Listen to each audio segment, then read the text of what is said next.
We have an update now on that police-involved shooting in New Hampshire just over the Maine border we told you about yesterday. The man who was shot has been identified as Ryan Cantwell and is still in the hospital this morning. Authorities say police from Farmington, New Hampshire were called to Elm Street in Milton, New Hampshire on Wednesday night. They say they found Cantwell in a car with what appeared to be a gun. Then at least one of the responding officers fired shots, hitting Cantwell. Investigators are reviewing body camera video and are expected to do formal interviews next week. 2 local schools were closed yesterday because of the investigation. A man from Massachusetts has been sentenced to 10 years in prison after a shooting that happened in Saco back in 2024. Jason Johnson Rivera pleaded guilty to charges back in January.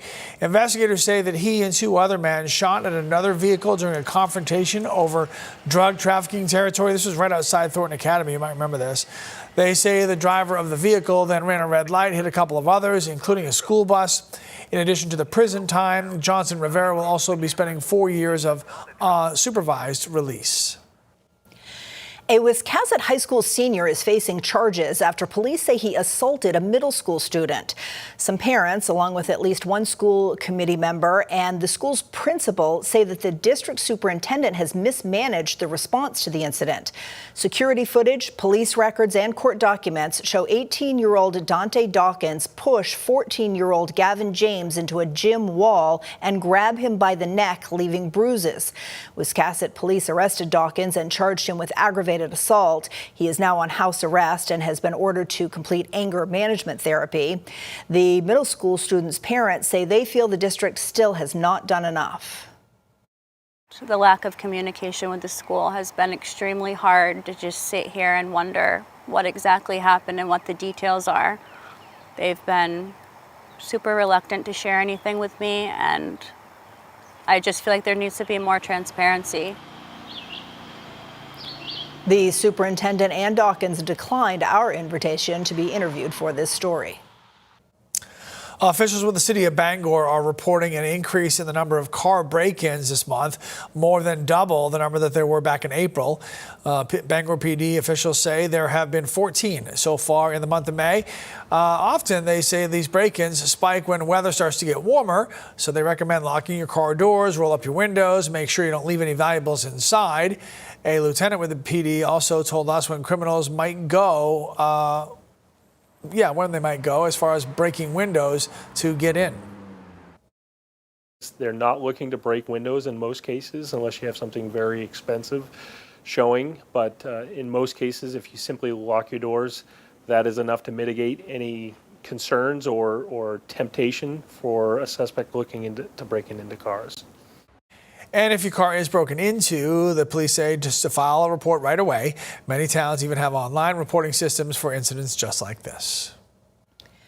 Some people who live in Augusta are voicing their opinions about homelessness in the city. Last night, residents filed into City Hall for a community forum on homelessness and to hear about the work being done to manage it.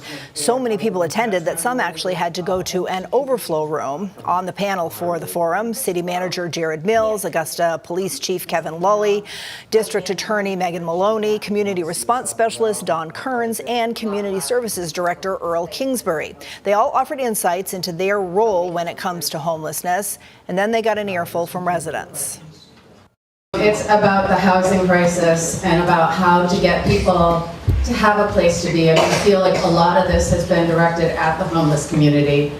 We're not criminalizing you being unhoused, but what we are doing is taking action against your actions. Our job is public safety. That's what we're faced with every day. And what we need to have is something short of institutionalization, which we already have in the books, which is Maine's PTP law, which is the Progressive Treatment Program. We need to expand access to that program so that people can get the treatment that they need, and we won't have people entering into the criminal system. Mayor Mark O'Brien emphasized that last night's meeting was just that, a meeting to have open discussions. The city is dealing with a severe housing crisis and shelter shortage, and last December, Augusta implemented a moratorium on the development of shelters in the city. The leaders of Portland's teachers union are urging voters to reject the proposed school budget. Yeah, it's a stance that district leaders say they did not expect. In a statement to News Center Maine, the union's executive board outlined several concerns with Portland's proposed budget. Union leaders say the budget is too top-heavy with administrative positions. They point to 6 superintendent and chief level positions, saying some are repetitive and could be consolidated. The union also criticizes cuts to 6 ed tech positions. Leaders call those positions essential. The Portland Superintendent, Ryan Scallon, says he is surprised by the union's opposition and says the district is dealing with declining enrollment and reduced state funding, but still was able to manage to add more ed tech positions that do support the early literacy program.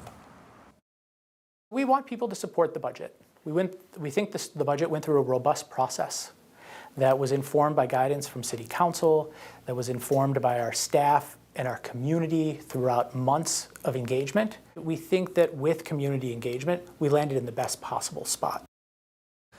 Now, union leaders say they're not asking for an increase to the overall budget, but instead they want fewer administrative positions so that student-facing ed tech positions slated for cuts could actually be preserved. The Portland voters are scheduled to decide on the nearly $180 million school budget on June 9th. Again, that's a week from Tuesday.